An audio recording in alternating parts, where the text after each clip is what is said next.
What's up? Welcome to a new episode of Movie Schmovie. This is episode number 430. My name is Steve. I'm one of the co-hosts of the show, and as always, I'm joined by Ron. Ribbed. Yeah, obviously ribbed. And John. Good to see you guys. How's it going? Pretty good. Oh, I wanted to say thank you so much to the people that have been watching the YouTube channel. We got this crazy influx in viewers, like 11,000 more views this month than last month. It's super weird, and a lot of that is like the shorts, which lead people to watch the longer version for a little more, which is what we want. And I think John kind of threw around some ideas, and I think we're going to try to use the shorts for some like specifically things that aren't going to be included in the podcast, which is going to be really cool. So yeah, just some little quick topics that we could blow up into a whole segment, but we'll do a shorty version of it. Yeah. A shorty version. And you asked how we're doing, Steve. I feel like tonight's a perfectly normal night in America.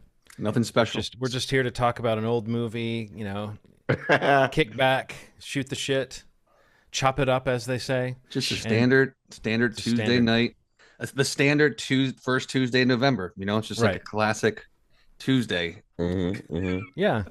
Now, and just because we don't know what the tone is going. We don't even know what we're going to feel like when we post this episode in a couple. Could be the last episode we ever post. It could be. This could be the 2-day period, but the period between recording this and posting it could be the 2-day period in which we are radicalized, and the tone of the show changes. Yeah. But I'd be fine with that. Because you never know. You know what? No. We're gonna stay positive, though. I think that's what the show is for. But between us, we are essentially elements of Captain Planet's rings. We're Earth, Wind, Water, Heart, all together. And I think that things are going to work themselves out one way or another. We are resilient people. We're resilient people, so it's going to work itself out. So I will just say this: that Ronald, Steve, and I all hope it goes a certain way. Yeah. And we would be willing to bet that most of our listeners hope it goes that way too. So we're all together. All seven of us. We're all in the same boat. Right. There's plenty of room in the boat for all seven of us. Right. Yeah, viewers and listeners. But I don't know. I think that the idea that something like this, I was kind of viewing this today as almost like an escape hatch. Like I was a little worried when we realized when we were going to be recording this episode was like right when election results are starting to come in. But I thought, you know what? I don't really like. I always feel like I'm kind of climbing the walls, waiting for more firm news anyway at this point. So it's kind of nice to have a little escape. But just in case people think, well, why are Ronald and Steve and John not acknowledging the moment we're in? It's we just did, and yes, we're all sick to our stomachs, and feeling it right with you. But yes, I like your hopeful tone, Ronald. I like the idea that. We'll. I didn't watch Captain Planet, but that sounded very, very hopeful. Seems like a good guy. Wasn't there a time where there was supposed to be a Captain Planet movie and Tom Cruise was going to play him? Is that something that was really? That would have been so good. I would have loved that. That's wild. No, yeah, that sounds interesting. I don't know about that. As Captain Planet, I'm just going to see. I can hear your key saying Captain Planet. It was like, oh, you know what it is? He was originally going to do the voice of Captain Planet on the show. Oh, wow. And it says here he even recorded a few episodes that never made it on air. Damn. Whoopi Goldberg's one of the voices on there. So that makes sense. That there's a lot of star power. And if anybody wonders about the veracity of that fact I just shared, it came straight from Reddit. So it is gold. Pristine. Have you ever seen gold standard? Have you seen Don Cheadle's Captain Planet? It's so good. Is it like a comedy sketch kind of thing? Yeah. I have seen that. Yeah. Just him painted blue is funny enough. Him being disgruntled adds a whole different layer to it. So it's really entertaining. I love Don Cheadle, by the way. Very recently, I was just thinking about him for some reason, and I realized, I love Don Cheadle. He's one of those guys. Me too. I wish he was in more stuff. Maybe I'm just missing the stuff he's been in lately. My dad used to call him the character from Devil in the Blue Dress. Mouse. Mouse. Yeah. He's like, Mouse. yes, Mouse is gonna be in that new movie. I'm like, oh. Well, I mean, that was Don't when I first remember seeing him was Mouse, and I remember being like Denzel was kind of killing it in that movie, and then someone actually stole it from him. Yeah, and I was blown away at that. So that's the first time I ever saw that. Like somebody really stole that movie from Denzel, and that's a rarity. That is a. I would even throw in because I actually loved him. Training Day. I know that people like Denzel in it, but Ethan Hawke, man, he's doing something in that movie that's just very like I like it. I like it. The more I see Training Day, the more I like Ethan Hawke in that movie and what he's doing. Because you got to be a I feel balance. like that was a turning point for me with Ethan Hawke. Like I liked him okay before that, but kind of feel like his sort of sensitive poet, whatever he had going on. There were so many people that He did. you know me. I have a thing against cool guys, and so Ethan Hawke was cool. But I don't know. Training Day was around the time that I started noticing, like, oh, he's a really good actor, and he was doing something a little bit more. I don't know. I felt like it was a little bit more of a character. Yeah. But I was, I have probably been unfair to his earlier stuff. I just feel like the goatee, I bet like he hand rolled his own cigarettes. Yeah. You're probably spot on, actually. Yeah. I think you're 100% accurate. He watched Denzel clap a man's dick with two guns together. I'll never forget that. I'm like, who wrote this? Who wrote this script? This is psychotic. Psychotic. I was thinking about that recently when I was writing something, and I realized I don't write shit like that. And I thought about how fucking sick or angry you have to be, at least in the moment, to write something like that, where you're like, not just, oh, this person dies, but like, what can we do to the guy's dick? Yes. I fucking kick his dick around a little bit. It's like, what? It's just insane, man. Oh, yeah. Denzel. Speaking of, man, Gladiator 2 looks good. And early word for him is looking very promising. I mean, he said he just want Oscar to wear a dress and have fun. It's just so fun to hear him say that, man. Have you ever? It's super fun. So yeah. Do you think maybe he's one of those guys who, because I remember years and years ago, Harrison Ford was on Conan O'Brien, and he basically said he wanted to be in like a Farrelly Brothers type movie, but no one comes to him with that kind of thing. And I feel like in recent years, we've seen him get more of those slightly more offbeat parts. Yeah. Do you think Denzel's one of those guys who doesn't I think so. like who maybe people are afraid to offer him something that they think he would think was beneath him or that he would think was silly or something, but you hear about like people's management keeping them away from certain things that they might actually be interested in doing. I wonder if Denzel would come to play on a lot more offbeat stuff than you'd think. Did you hear what he said about the MCU? Like that famous line, like it was like 3-4 years ago. They're like, why haven't you been in an MCU movie? He's like, no one ever asked me. Is that like a thing? It's like literally Disney hasn't reached out to one of the best actors of all time. It's like, I'm pretty sure he'd want to play in the same places Chiwetel Ejiofor for Tom Cruise and all these amazing fucking peoples. Oh, wow. Yeah. No, it's interesting that I've heard that a few times from different actors of that stature about different things, and it always reminds me of when like the supermodel says they never get asked out or whatever, Right. Yeah. Sure, buddy. Sure. But I mean, you do hear just as many stories. Oh, I love this property. I would have done this before. I didn't know I didn't know I was being protected from these kind of B-movie offers or whatever.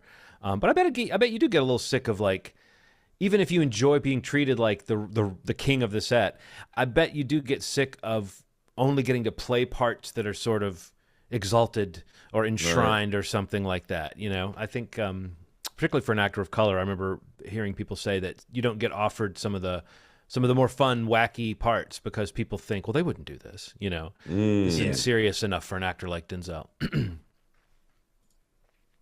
Yeah, you're right. I didn't think about that because like there's always that chance that somebody could be like, hey, do you want to be a testicle in this Kevin Smith movie? It's like, I'm a black actor. Why would I want to be? It's like you take the chance of being like, oh no, I'm upset. Denzel Washington. Right. Like you don't want to, but that means you don't ask. That means in the end, it seems like people, you know what I'm saying? It's an accidental, it's a form of cowardice, I guess, not to ask someone at that point. That's nuts. But Gladiator 2, I like, people have been mad about like the accents and the music in the trailer and saying it's anachronistic, but I'm like, oh, Jesus, people get over it. Like, do they think that when you're watching Lord of the Rings or something, that all of those instruments that are used in the score are of the era? Like, I don't understand that logic. That's so funny to think about. It's like a electric piano, and it's like that didn't exist back then. Or even just a piano. Like, I don't see that many pianos in the Shire. Maybe I'm wrong. That's hilarious. So I was trying to remember. I can't remember if I saved this. I wanted to tell you, like, it's relating to what you just said, but I think it was maybe Drew McWeeny who posted something about like, I'm gonna fuck this up, but like it was based. It was, I think it may have been in reference to Gladiator, or maybe something, another like period piece of film or TV that's coming up or is already out. But it was something along the lines of like, it's perfectly okay for a film to be made without being historically accurate, but it's also perfectly okay for a historian of the topic to say that it's not historically accurate. Like they can be two different conversations, right? And like it was like I'm just, the way he phrased it was obviously way cleaner, but it was like, that's a really interesting, and it's, I totally agree with it. Is that like the conversation around the movie and the criticism of it being historically accurate is one thing. It was maybe that film critics criticizing a film or hating on a movie because of its historical accuracy is leaning too far away from the entertainment element of a movie being made to entertain people. Right. Where like a historian about that topic, that's who is qualified or more qualified to be critical of that element of the movie making. Yeah. And things like that. It, like you mentioning the music and the accents and things like that. Right. It was all framed around those things. And it was like, yeah, that makes a whole lot of sense to think about things like that. Well, I mean, it feels it's rather disingenuous for a person to not like a movie because of the music is anachronistic. I mean, that's fine. It's just like, it feels like, yeah, you're not meeting this movie on its own terms if you say that. Totally. But if you are under the assumption that people are getting their information about history from the movie, then it's like, yes, let's step back and Neil deGrasse Tyson this, and say, well, that's not how it would work. But I mean, that's a great example of where it bothers me is like when a Marvel movie would come out and he would say, radiation would not give you the power to do that. And it's like, Neil, nobody thinks it does. No one's like blasting themselves with gamma rays because of this movie. But I understand the compunction. I mean, again, I can be that, I can be the person who wants to make the correction. So I get the impulse. It's just you have to be assuming that people are walking around going, well, this is the way it works. This is all real. Right. But I also feel like the original Gladiator was kind of like a throwback to sword and sandal epics of the 50s and stuff. It wasn't necessarily a historical, serious film. It was more of a fun, pulpy film. So to me, Gladiator 2 should be a similar kind of throwback to like a big budget, big stars, whatever. Yeah. Yeah. Well, I mean, on the topic real quick, we'll be able to see that and review that in a timely manner. Yes, very soon. Because we'll be able to see the advanced screening of that. So I know we're all excited to see it. If they haven't like locked down all the movie theaters we'll next see. week. Yeah. I think they'll reopen them for Gladiator too. Right, I hope so. I'm going to be a gladiator. Kick somebody in the chest. There you go. Hey, get your sword and sandals out, Ron. Let's get into required viewing. John, you're up. You picked The Blob. What year is it? 88. Okay, tell us more. Yes, well, I mean, this was a movie that I remember seeing when it came out, and it was, as I mentioned last week, it was when I was definitely in the throes of, I believe, Gore Zone and Fangoria were two magazines that I regularly read and picked up. Right. And so I was really into the sort of effects side of things and the how they did it aspect of a lot of horror movies. And so this was one that was coming out. I think it came out in the summer. Let me just look at that release date. It was released August 5th. Yeah, I somehow I remembered that, but it was part of that time of like, oh, this is a movie that's actually coming to the theater. Often the movies that would be featured in those magazines you'd finally see them on VHS like years later, or they would come to a few theaters, but they wouldn't always be played in theaters. But this was like a big enough movie that it was actually coming to theaters like when it was released, and so I remember going to see it, and it was I think it was because it was this kind of movie and I was into horror movies and I was into the gore aspect of it. I think that it was a movie that was a real home run for me at the time. And when I see it today, I recognize there are things about it that do make it like kind of interesting and surprising for the type of movie that it was at the time, and that I think there's still sort of a couple of turns in it that I think you might not be expecting if you think you know the rhythms of this kind of movie. So I think the fact that it's co-written by Frank Darabont, who's no slouch, you can definitely see there's like a structural strength to this. And I think sometimes when we talk about movies of this era, we talk about just how on the scripting level there's a clearness and a cohesion to it that feels, I don't know. I'm nostalgic for that kind of storytelling sometimes. And so it was fun to watch a movie like this like I said, I haven't seen it. I don't know if I've watched it that much. I know that I've watched it at home at least once, but I think that was shortly after it came out on video. So it's been about, 30 years or something for me to watch this movie. So it's weird how much it was all there. Like I was like, oh yeah, I remember all of this stuff. But still, I think I was almost unprepared for like, oh yeah, the stuff that's really gross in it is really gross. Like there's a couple of things in it that are just really like disturbing imagery of what happens to a human body when it comes into contact with the blob. That is still like from a practical effects standpoint, I think would hold up if someone used the same effect in a film today. So I don't mean there'll be some fun stuff to talk about in terms of the plot back and forth, but I guess I'll go ahead and throw it to you guys. What did you think of it? Steve, you say you've watched it on a fairly regular basis over the years. But Ronald, this was a first time viewing for you, right? Turns out it wasn't, but let me tell you why. Okay. It's been a while. Okay. It's been a while. So, back in the day in Maryland, there was a show, a block of time on Sundays called Nightmare Theater. And I watched, I mean, this is no exaggeration because they normally had a block of 2 or 3 films. I probably watched about 70, 80 horror films with my cousin, Valance, constantly. And so what wound up happening was I'd watch a bunch of movies You and broke up didn't a know, little bit there, Ronald. oh, you When guys you said you were watching it with your cousin, it kind of broke you up. Oh, do we sound weird too?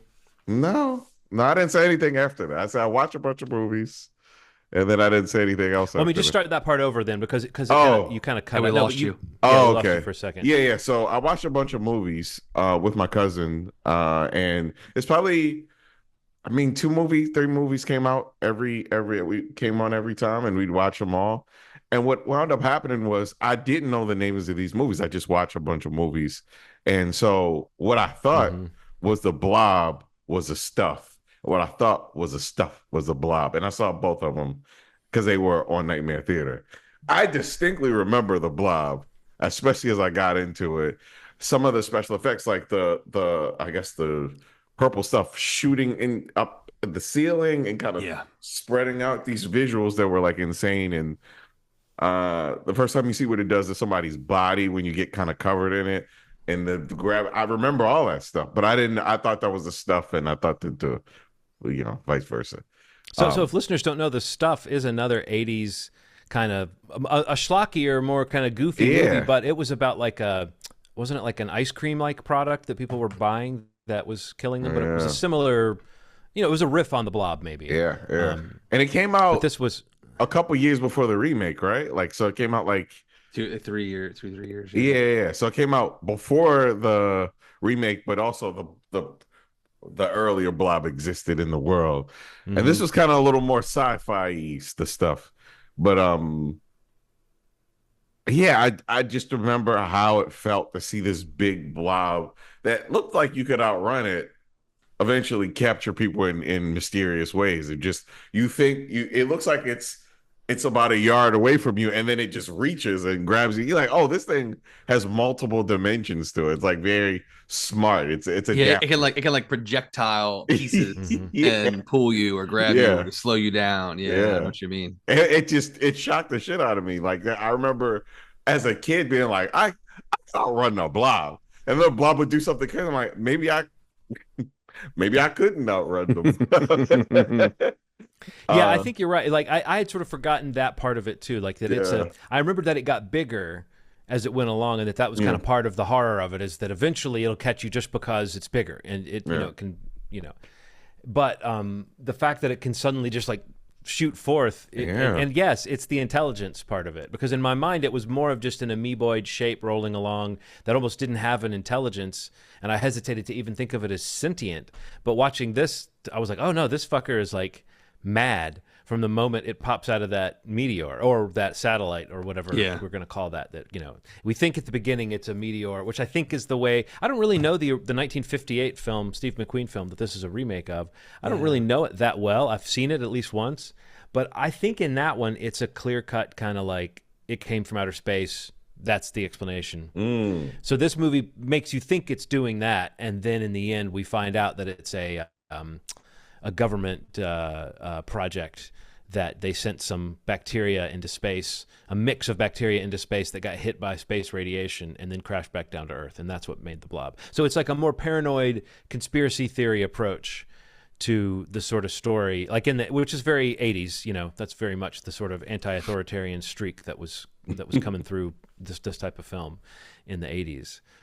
But I didn't because I didn't dig into the first one that much. I don't know if the first one was conceived as any kind of a metaphor for something. You could almost see in the 50s that some metaphor for like communism or something. Like I don't know what they were thinking the Blob was, if it was not just a blob, because the original Blob was originally, this is kind of a funny thing. It was called originally, there was a point where it was called the Glob. Yeah, okay. And then they thought they couldn't use the Glob because the comic strip Pogo, the artist Walt Kelly, who did Pogo, he had a storybook called The Glob, and they thought they couldn't use it, but I don't think that's quite true. But it was also known in the script as the Mass, which reminds me of the Michael Myers being called the Shape in Halloween. It's but like, so they ended up calling it the Blob because the screenwriter just referred to the monster as a blob kind of in a conversational way, and then that kind of stuck. But now that word just means, I mean, you don't even think about blob. I don't know. It's an interesting thing that now that word to me has always meant the blob. Whenever I hear the word blob, I picture the blob. The blob. But that it was almost the glob is kind of funnier.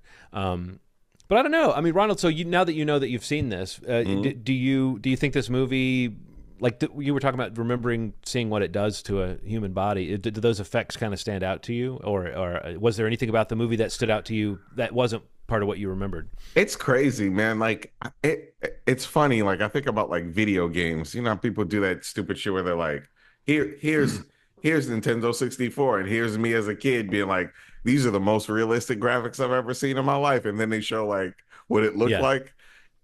There's a reversal that's happening to me where I'm seeing things now, special effects now, and I'm like, that looks like shit.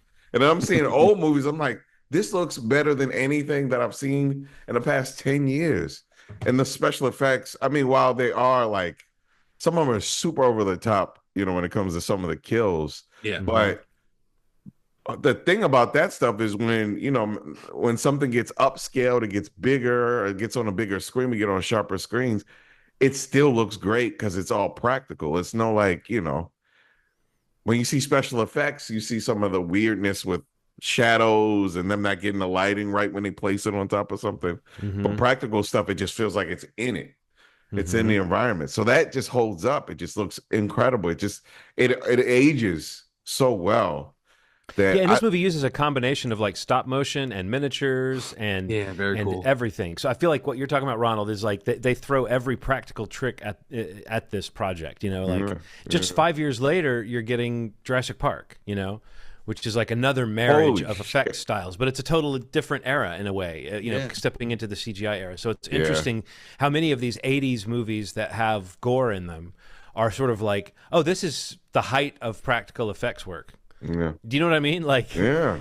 Yeah. that was where they were. In fact, that's where they were kind of trying to live or die. Honestly, if these movies didn't have a lot of money in the budget, one of the things was assumed was that the effects were part of the draw. No, I think you're dead on about that. That it's like there's something that it's almost like if an effect looks bad that's practical, it looked just as bad when it was new as it does now, but it looks real, sort of. But a CGI thing, you're right, there's a deceptive thing of like, well, this doesn't really look real, but it's pretty cool, and that gets better over time. And so gradually, like, early CGI can be some of the worst looking effects you've ever seen. But what you said is very true. Now that they're relying too much on CGI to bring across a movie, there's some really slapdash or maybe not stuff that looks bad, but there's stuff that doesn't look real and doesn't feel real, and that's what you're getting in a movie like this with the practical effects that feels kind of real, even when it's like a bad composite shot and like the lighting on the, like, there's some really cool design shots that just don't look that great. The shot of them running down the hallway and it's the blob's on the ceiling running after him, and he's kind of right on top of him, like that stuff is really well designed, but the compositing, like the lighting looks different on them than it does on the blob, and so it doesn't convince your eye, but you still feel what you're talking about, Ronald, the kind of the rush of seeing something physical happen. You know, it's so crazy looking. Well, Steve, did you have any new thoughts like this time, or just maybe share a little bit more about what it is that keeps this movie in your rotation? It's just so entertaining, man. Like it's so quick and fun. Like I've always felt like, you know, it's barely an hour and a half. You know, you get to meet the characters really quickly and early on in the film. You know, you've got, you know, Shawnee Smith and Kevin Dillon and his hair, Donovan Leitch, and I don't know, just like it just. You get, I love the 80s movies, like movies in this same conversation. The first one that comes to mind is like Night of the Creeps. Like you get right into the story of like what came to Earth. It's about to mess everything up, you know? And like you got the old man running out of the car and they're on a date, and it's just like you don't know who's the good guy, who's the bad guy. Are you supposed to like Paul? Are you supposed to hate him? Is Brian the good guy? I don't know. I just love that quick character introduction. And you're talking about, you love the classic dynamic of the skinniest football player and the skinniest biker guy having a face-off, but it is classic, like jock the versus classic stereotype, outsider energy, you know, and it feels very 50s, which is another way this movie feels like it's throwing back to the tone of the original. You're totally on. But yeah, I just feel like I love the way the movie just kind of continues to escalate the whole way through. You mentioned it, I think, briefly last week when we were talking about like also not holding back on killing kids, and like it just goes for it, you know. And I love the idea of, you know, the government's interference in trying to control the blob, and the no mercy that it takes on, you know, the doctors and the soldiers, and it's just like it just escalates so much. And I'd love the escalation of like a creature feature like this. The idea of, you know, this creature basically, I think I was reading about this, like Frank Darabont talked about, I think it was him and maybe Chuck Russell. They were saying like basically the thing they agreed on from the jump was that it was basically be like an inside out stomach, that it basically would be acid on the outside, eat you, and it would make it grow. Oh, you know what? Because I was thinking this time, what made it so gross to me was that it looked like a glistening, like mucous membrane, like the inside of somebody, you know. And I was like, I was realizing that was a very visceral reaction I was having to it, and then to find that that's what they were actually thinking is amazing. That's great. Yeah, it is like an inside out organ. Yeah, no, it's just like it's so cool, and I mean, you also like get the idea of like this kind of small town. You know, they go to the movie theater. You know, like John's background here, you know, you get to go, you know, to the pharmacy, you know, you just get that geography of the town where everybody the football game crosses paths with each other. And it's just like, and how quickly it's all going to be, you know, disrupted in this small town. Do you like small towns? You guys like small towns? Love small towns.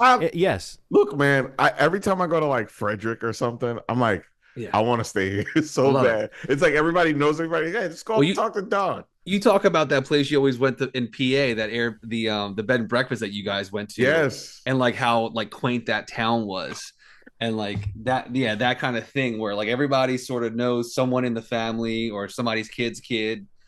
But they does a good job of setting that up, in the movie. Like I kind of was getting at, like from the jump, you meet the siblings and their friends, and some of those friends don't make it. And speaking of the kids, and again coming back to kids, they just Kid it murder. just goes for it, man.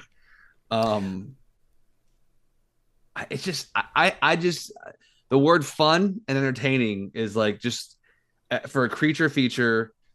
Again, you're talking about Nightmare Theater. I remember like on USA, this movie always played. Those afternoons, Saturday afternoons, they'd Mm. have these things playing, and so many times I'd seen it, and yeah, it always kind of comes to the top of my list, like this and what other ones like Night of the Creeps is one of my favorites. Yeah. Killer Clowns from Outer Space, like just those silly, fun. What came to this earth and is about to ruin everything? And I just I love it. I love it. Yeah. Night of the Creeps is the second movie we've talked about in this episode that happens to be on my master list of future required viewing possibilities. So it's interesting. Well, maybe I'll beat you to it. I don't know. Yeah, maybe you will. Can you guess what the first one is? We talked about the second movie that's mentioned on this podcast. The second episode that's been mentioned, or second movie that's been mentioned in this episode. The Stuff. The Stuff. No, not The Stuff. It's too adjacent to the Blob. What else did we talk about? Killer Clowns from Outer Space. Devil in a blue Gladiator. dress, blue dress. Devil in a blue dress. Oh, that. Yeah. Step movie. I feel like, have we not talked about that movie before on this podcast? I don't think we have. I think we've talked about it maybe in a list show. Okay, yeah. We talked about something, but I don't even know if we have. Okay, that's what it is. But no, I love so much about what you were just saying, Steve. The sort of small town thing, like, because I was saying, I don't know if you heard me a second ago, I said like Haddonfield vibes. Is right. Yeah, kind of totally. It just as far as the way the movie establishes, and it's even the same part of the year. They mentioned that it's around Halloween or it's in October. You get that feel because the kid's like not going to wear his jacket. And he's like, it's boiling outside. And she said, it's October, I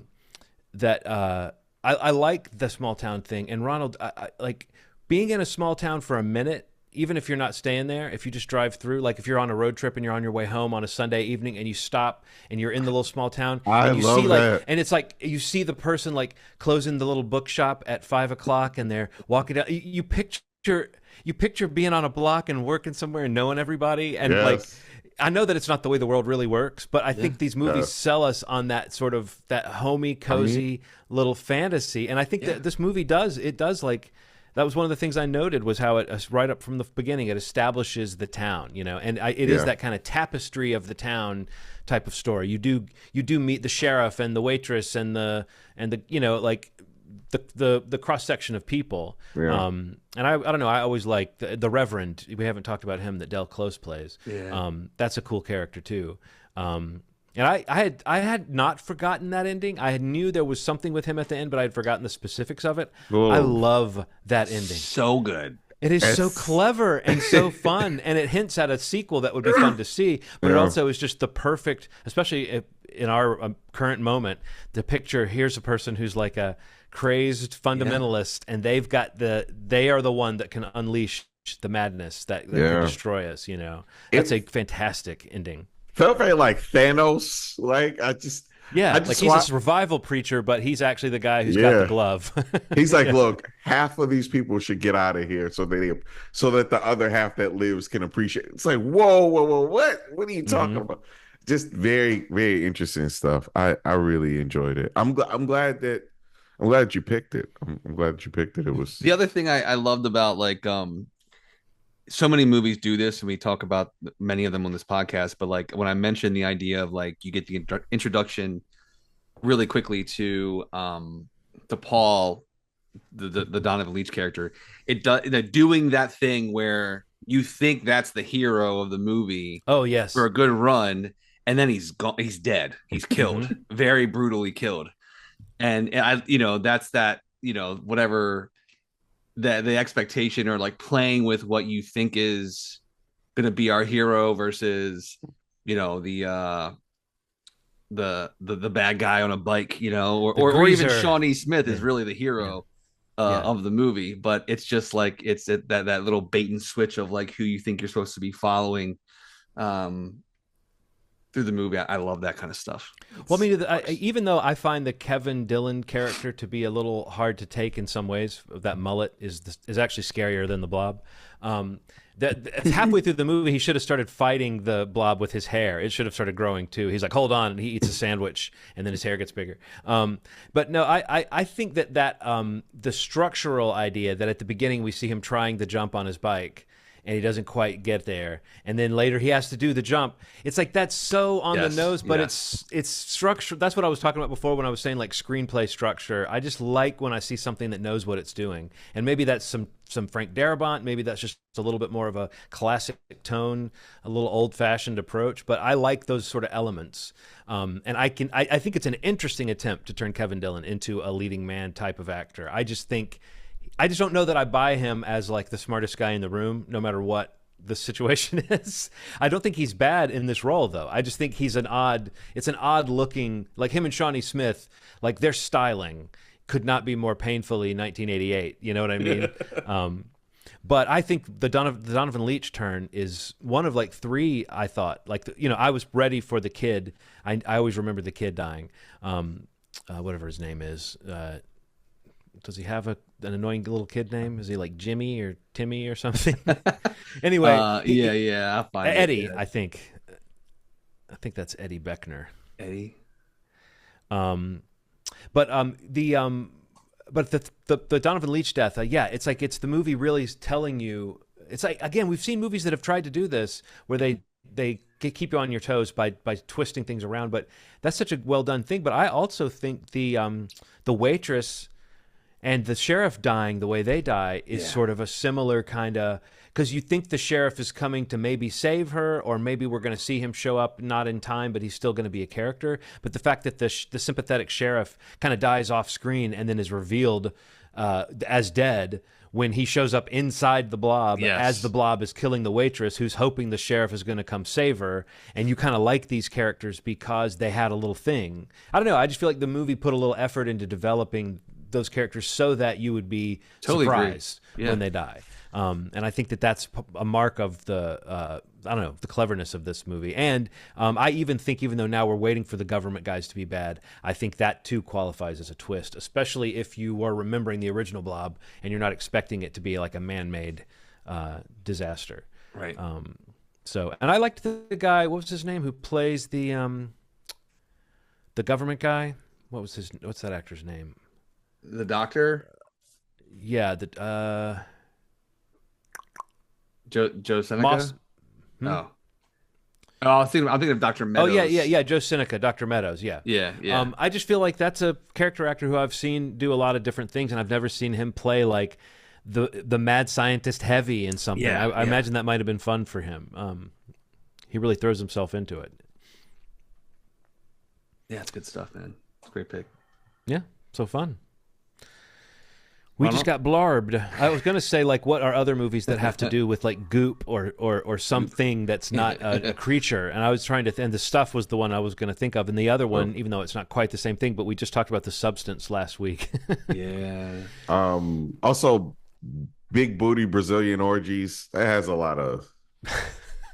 It's got a lot of stuff going on. Got a lot of goo and stuff on. Which volume? Volume 1. Volume 1? Oh, okay. Right. I was more of a. I was just curious, yeah. Man, I think it's your pick now, Ronald. Yeah, you can pick the next required. So I was thinking, Max Julian. I only know it's synonymous with the Mac. And I love that movie. It's a Blaxploitation movie.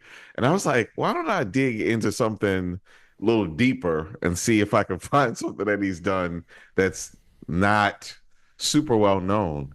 And he did a Western in 1974 called Thomasine and Bushrod, which I'm interested in. I like Max Julian. I like his calm demeanor in the Mac.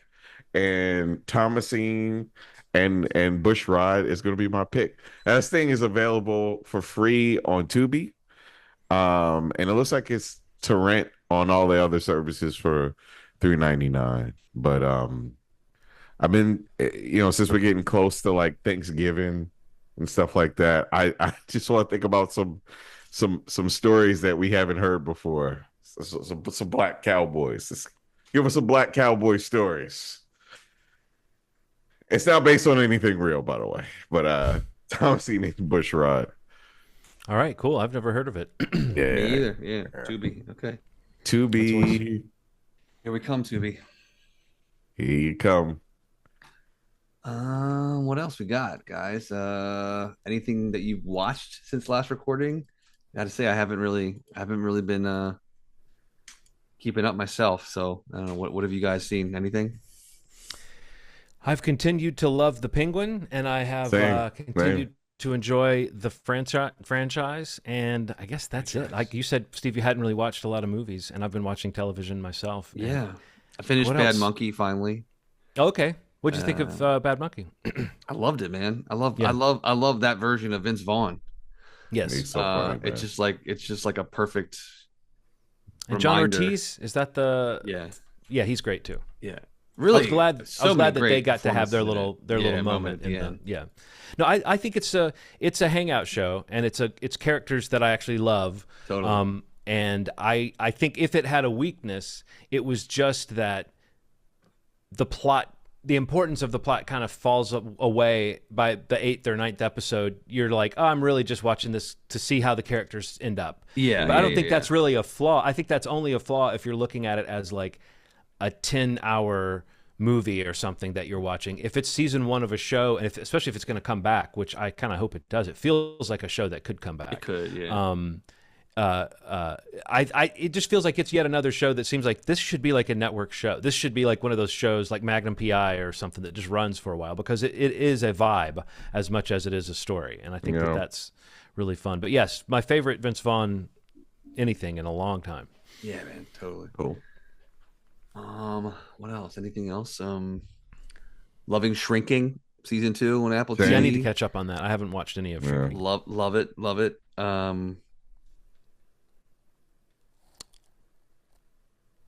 Literally, I think that's all I've watched. Ronald, have you watched anything? I rewatched Infinity War. Oh yeah, we talked about that. That I walked in when Nikki and Henry were watching Endgame, and Yeah. the last 45 minutes killed me again. Yeah. That's something I watched. So yeah, Infinity War had like I found like a high frame rate version. It's like 60 frames. It looks insane, but really fun, man. Like it's crazy. Like I was skipping around looking at it. I was like, Aaron, can you see what like 60 frames looks like? That doesn't mess with you? And she's like, no. And then we fast forwarded like 20 minutes in, and I just to check it. Like I'm like, this action scene, this doesn't look like a normal movie. Are your eyes seeing it? And she's like, yeah. She's like, this looks really cool. And then she like told me to turn it off, and T'Challa came on the screen, and I was just like, I don't all know. right, let's watch this. Let's just finish it. Even Man, from the when screen. watching Endgame, when Black Panther came out of the portal, Oh God. I was already loving the moment because I had Yeah, just yeah. seen the part with the Thor and the hammer. I mean, I always Yeah. forget that Captain America getting the hammer is awesome, but Thor saying "I knew it" is the best part of that. I Yeah. love it. But I was like, oh, this is on your left, and the heroes start showing up, and I was like, this is so great, and it was kind of getting me. But then Yeah. when it's Chadwick, man, it kind of it hurt almost. It's like I'd Yeah. forgotten how much like that guy just lit up the screen, and was like so we good, loved man. that character so much at that point, you know. And that was also when Marvel still had the full mojo going in terms of there was a Midas touch sort of to Oh, them yeah. turning these characters into iconic characters, you know. So Yeah, I love that, man. no, I enjoyed being reminded of that because I've enjoyed Marvel stuff in the years since then, and I even have loved a couple things. But I really do feel like that was a high watermark for not just them, but for like a franchise filmmaking like experiment, you know. Yeah. So good, man. God, they're. You say his entrance in that, but I even go back. I still feel like Civil War. Civil War? Oh, that jeez. that He's so fight cool in sequence that. as Man. Black Panther, like with Captain America and Buck. Oh my So god, he good. just shows up. he Yeah. just shows up. You're like, oh my god, who's this? Yeah. And like just goes toe to toe with these characters you've spent many movies with, and you're like, oh wow, he's like formidable. He's not Yeah. fucking around.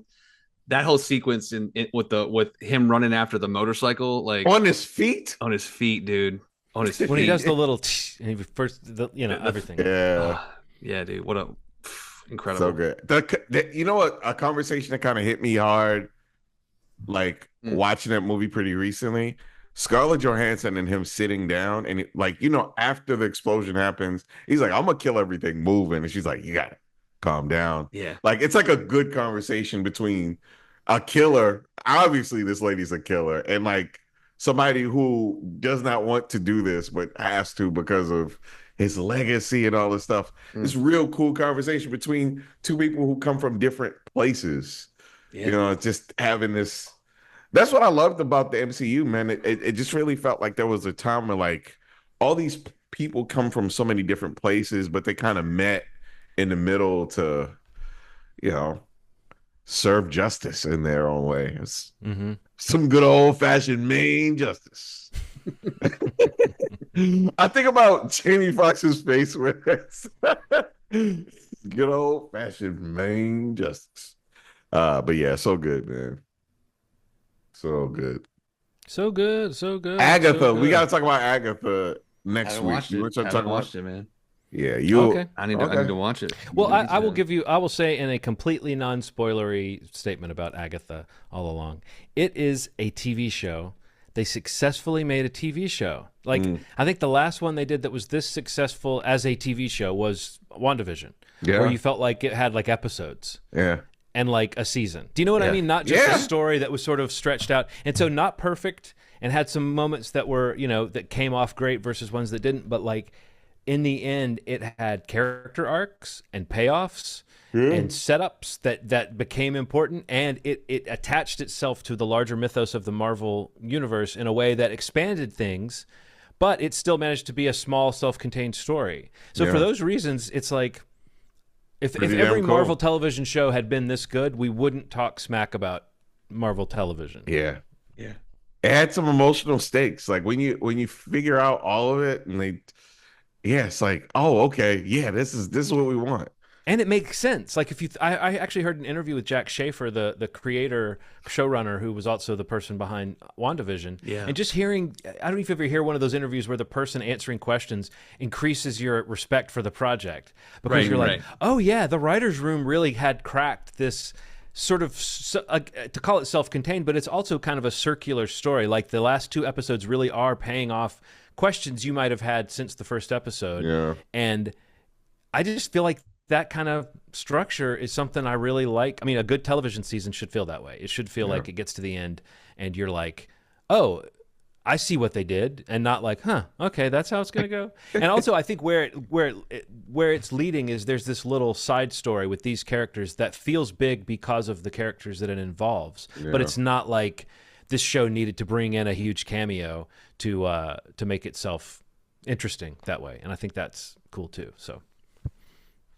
What do we have next on the I schedule? thought, what's her name? Jen? What is that? Samir Zapata or whatever? What's her name?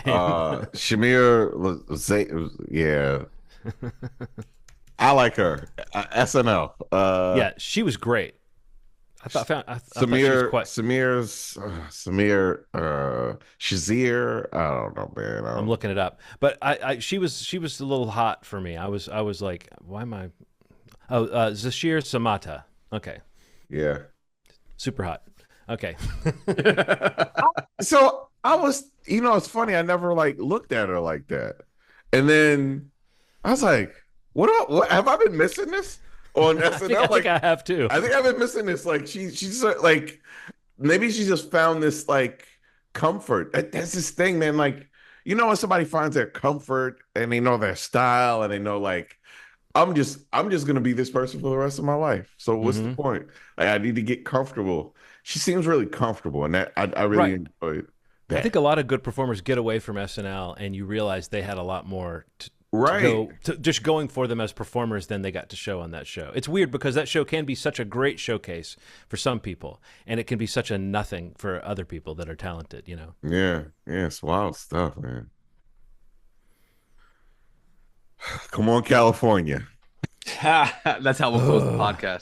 Yeah. Fucking Oh, Of course, we're jeez. talking about the movie industry. Yeah, for sure, The for film sure. industry in The California, film clearly, industry is Yeah. where so we're looking goddamn to big. set up our physical office for movie studios. Come on, California, make more MCU projects.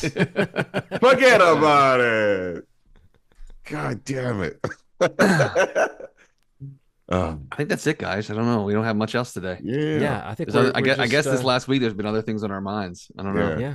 Who knows? Um, so yeah, moviesmovie.com is the website. You can go there to subscribe to the podcast through any audio podcast platform of your choice. And like Ronald mentioned earlier, the YouTube element, whether you want to go to youtube.com/moviesmovie podcast to subscribe to the video portion of our podcast feed, or there's an audio portion as well. If YouTube is your thing, anything you want's probably there on that channel. And like he mentioned before, keep an eye there because the shorts that we're going to be doing here on the feed, on the YouTube channel feed, we're going to have some shorts that we're going to be creating that are unique and exclusive to that feed, not a part of the audio feed or anything else that kind of become something that you might subscribe to elsewhere.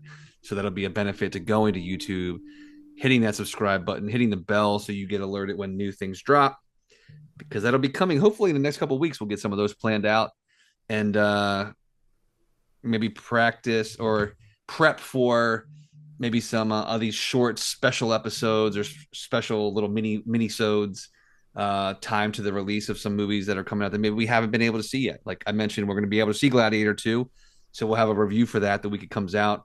But some other movies that we may not get into see advance, maybe we could do some little shorts on movies that may pair nicely with those types of films or something along those lines. Plenty of opportunity. But again, if you want to be a part of that or see that, please go to YouTube and subscribe to the channel there. We'd really appreciate it. I think that's it. That's going to be it. As always, thank you so much for listening. And you've made our day. Thanks. Bye.